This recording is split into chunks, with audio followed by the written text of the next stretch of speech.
Hello दोस्तों, business बुकोलॉजी में आपका एक बार फिर से स्वागत है।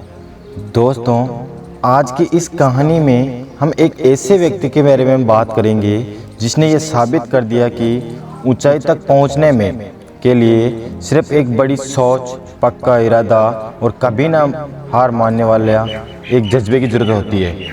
मुसीबतें हमारे जीवन में आती रहती है, कोई इस बात को समझकर आगे बढ़ता है और जो नहीं समझता वो पूरी ज़िंदगी रोता रहता है। ज़िंदगी के हर मोड़ पर हमारा सामना मुसीबतों से होता है, इसके बिना ज़िंदगी की कल्पना तक नहीं की जा सकती। आज हम एक ऐसे इंसान की कहानी देखेंगे जिसके पास बचपन में दोस्तों के लिए कुछ समय नहीं था, मुंबई जाकर काम ढूंढने के सुझाव के अलावा कुछ नहीं था। दोस्तों, ये कहानी है सुंदीप दत्त की। जेब में बिना पैसे के खाली पेट रहना पड़ता था और स्टेशन पर सोना पड़ता था। उनके पिता और भाई के मौत के सदमे से वे हाल ही में बाहर निकले थे। ऐसी परिस्थितियों से गुजरने के बाद आज सुंदीप दत्त ने जो सफलता हासिल की वे आज के युवाओं के लिए बहुत ज़्यादा कठिन है। पश्चिम बंगाल के दुर्गापुर से संबंध रखने वाले इस बच्चे के पिता आर्मी में थे।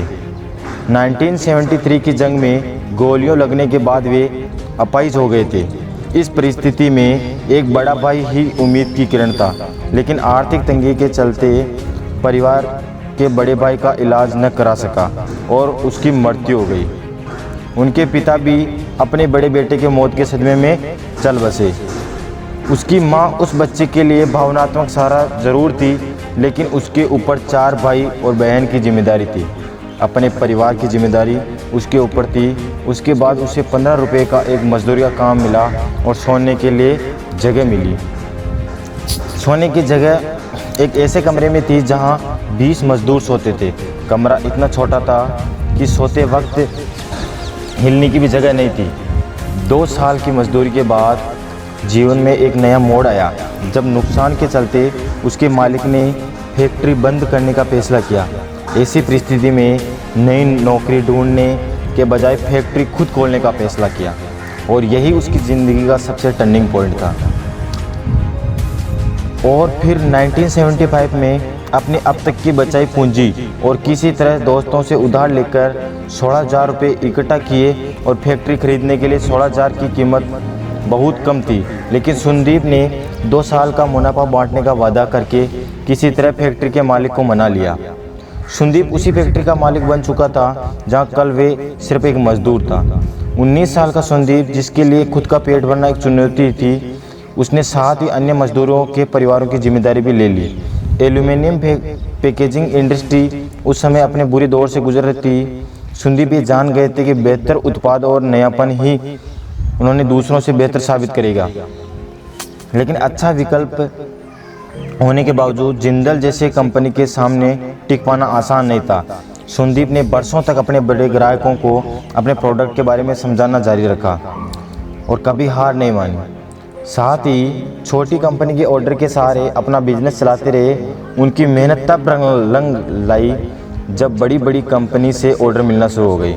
सुंदीप को लगा कि उसे सफलता हासिल कर लिए, लेकिन उसे आने वाली चुनौतियों के बारे में उसे बिल्कुल भी पता नहीं था। दोस्तों, हमारी ज़िंदगी में कई बार ऐसी चुनौतियाँ आती है जिसको हल कर पाना मुश्किल होता है, लेकिन दोस्तों उन चुनौतियों से हमें बहुत कुछ सीखकर आगे बढ़ते रहना चाहिए। अनिल अग्रवाल के एक आदमी ने इंडिया फल नामक बंद पड़े कंपनी को खरीदकर पैकेजिंग क्षेत्र में कदम रखा। अनिल अग्रवाल और उनका वेदांत ग्रुप सबसे बड़ी कंपनी में से एक रहे और उनके सामने टिक पाना भी न मुमकिन सा लक्ष्य था, लेकिन वेदांत जैसी कंपनी से अप्रभावित रहकर सुंदीप ने अपने उत्पादों को बेहतर बनाना जारी रखा और अपने कंप्यूटर से उन्होंने आगे बढ़ने की रणनीतियाँ बनाना शुरू कर दी और आखिर में वेदांत जैसी बड़ी कंपनी को सुंदीप के सामने घुटने टेकने पड़े और इंडिया फल कंपनी को सुंदीप को बेचना पड़ा। इस डील से के बाद वेदांत समूह पैकेजिंग इंडस्ट्री से अलविदा हो गए और इस उपलब्धि के बाद अपनी कंपनी को तेज़ी से आगे बढ़ाया। आज सुंदीप की कंपनी अपने क्षेत्र में सबसे बड़ी कंपनी है। आज सुंदीप की कंपनी का मार्केट कैप 16,000 करोड़ रुपए से भी ज़्यादा है और उन्होंने गरीब और ज़रूरतमंदों की सहायता के लिए सुदान फाउंडेशन की स्थापना की। दोस्तों, अगर किसी महान व्यक्ति ने बोला है कि अगर हमारे सपने बड़े हो और अगर उन सपनों को हमें अगर पूरा करना हो तो हमें दिन में तो क्या, रात में भी जाकर काम करना पड़ता है। तो दोस्तों, ये संदीप दत्त की सक्सेस स्टोरी आपको कैसी लगी प्लीज़ कमेंट करके ज़रूर बताइए। और दोस्तों, इस जो स्टोरी है इससे हमें ये सीख मिलती है कि चाहे हम अंबानी के घर में पैदा हो या गरीबी के घर पे पैदा हो, हमें कभी भी हार नहीं माननी चाहिए और अपने सपनों को पूरा करने के लिए सपनों के पीछे अपनी जी जान लगा देनी चाहिए। तो दोस्तों, अगर हम भी think plus actions plus result वाले फॉर्मूला पे काम करते हैं, जो कि the secret of million mind book में बताया गया है, तो हम भी अपने लाइफ में बहुत कुछ कर सकते हैं। धन्यवाद दोस्तों, मिलते हैं अगले वीडियो में। और दोस्तों, इसी तरह की बुक समरीज और बायोग्राफिक्स, कंपनी एनालिसिस अगर आपको जानना है तो प्लीज़ मेरे चैनल को कमेंट, लाइक और सब्सक्राइब ज़रूर कीजिए, जिससे कि मुझे कुछ मोटिवेशनल मिलता रहे।